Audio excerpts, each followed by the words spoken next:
What if I told you one simple word, just one, was enough to send an entire fandom into meltdown, and it wasn't even a dramatic confession, no grand announcement, no official statement, just a calm interview, a relaxed smile, and Chen Zheyuan choosing Li Qin as his favourite. But here's the part that's really got people talking. It wasn't only what he said, it was the way he said it, like he forgot the cameras were even there. And then Li Qin's response surfaced. And suddenly, this stopped feeling like a random compliment and started feeling like a story that's been quietly unfolding in plain sight. Sometimes it is not a dramatic confession that changes the narrative, but a single word spoken at the wrong, or perhaps the right, moment. When Chen Zheyuan casually referred to Li Qin as his favourite during an interview, it did not sound rehearsed or strategic. It sounded natural, almost unguarded. That is precisely why it resonated. In the entertainment industry, where every sentence is often filtered through layers of caution, spontaneity stands out. Viewers sensed that this was not a headline designed to attract attention, but a moment where honesty surfaced before calculation could intervene. The word itself was simple, yet its emotional weight felt unexpectedly heavy. What made this moment significant was not its explicit meaning, but its timing and delivery. Chen Zheyuan did not emphasize the statement, nor did he attempt to clarify it. He allowed it to exist as it was, leaving room for interpretation. That silence became louder than any explanation. This was the spark that shifted perception. A neutral interview suddenly became a moment of emotional curiosity, not because of what was confirmed, but because of what was left unsaid. In that brief instant, the audience felt they had witnessed something genuine, something unscripted, and that feeling changed everything that followed. After the initial moment passed, attention moved away from headlines and towards behaviour. Audiences today are increasingly sceptical of words alone. What they trust instead are patterns, repeated actions that appear when no one is trying to perform. Viewers began focusing on how Chen Zheyuan behaved rather than what he said. The softness in his gaze when Li Qin was mentioned, the subtle pause before responding, the way his posture leaned slightly forward, suggesting engagement rather than obligation. These details are not easily manufactured, and they are difficult to maintain consistently if they are not rooted in genuine feeling.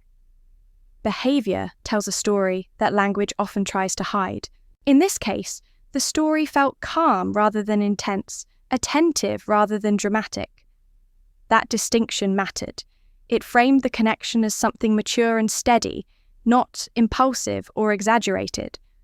Audiences recognize these signals because they mirror real human experience. Most people have encountered moments where affection reveals itself unintentionally, through tone, through attentiveness, through presence. By shifting focus from headlines to behaviour, the content invited viewers to trust their instincts rather than sensational narratives. This is where emotional credibility was built, not through proof, but through familiarity. Li Qin's response added an entirely different emotional layer to the story. When she spoke about Chen Zheyuan in a separate interview, her words were measured and composed, yet they carried quiet weight. She did not attempt to match speculation or fuel rumours. Instead, she chose a word that resonated deeply with viewers: safe. Safety is not a dramatic emotion. It does not demand attention.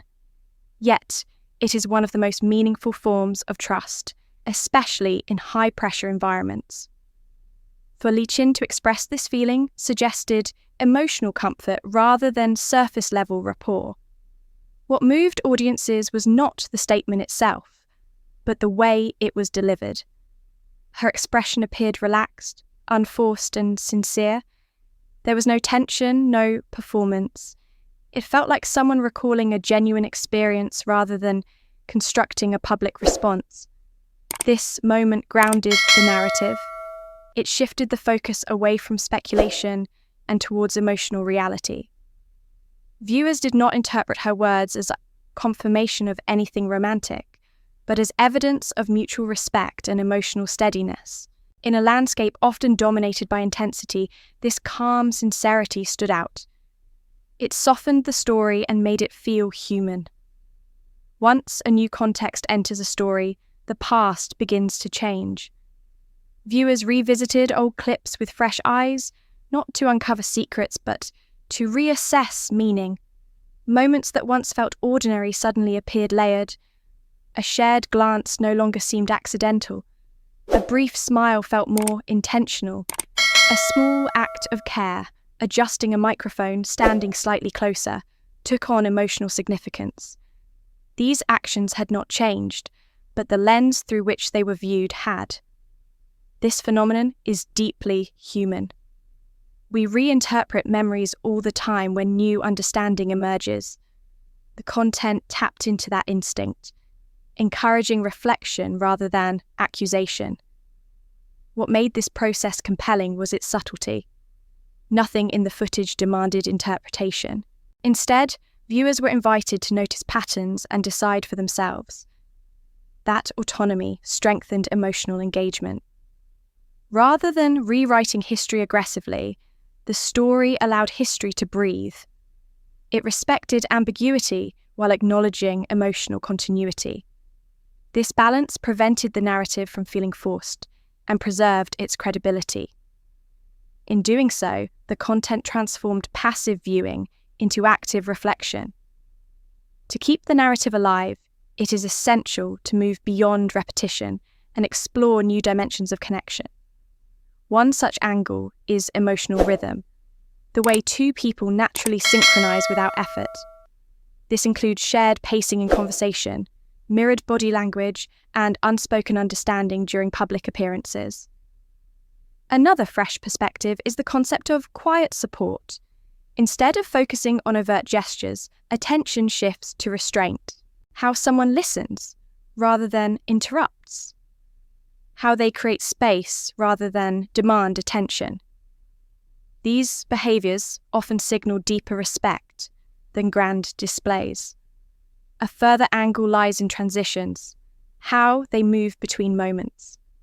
The seconds before and after interviews, the way they acknowledge one another off stage, the subtle continuity of presence.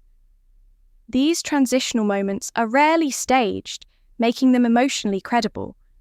By introducing these perspectives, the story evolves. It no longer relies solely on a single statement or reaction.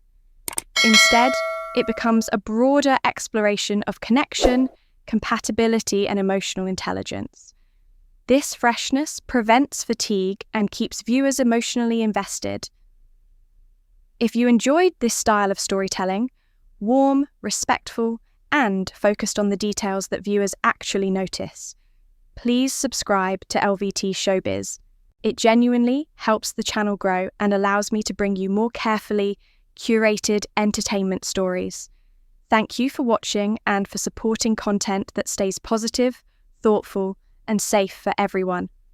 Until next time, take care of yourself and keep an eye on the quiet moments, because they often say the most.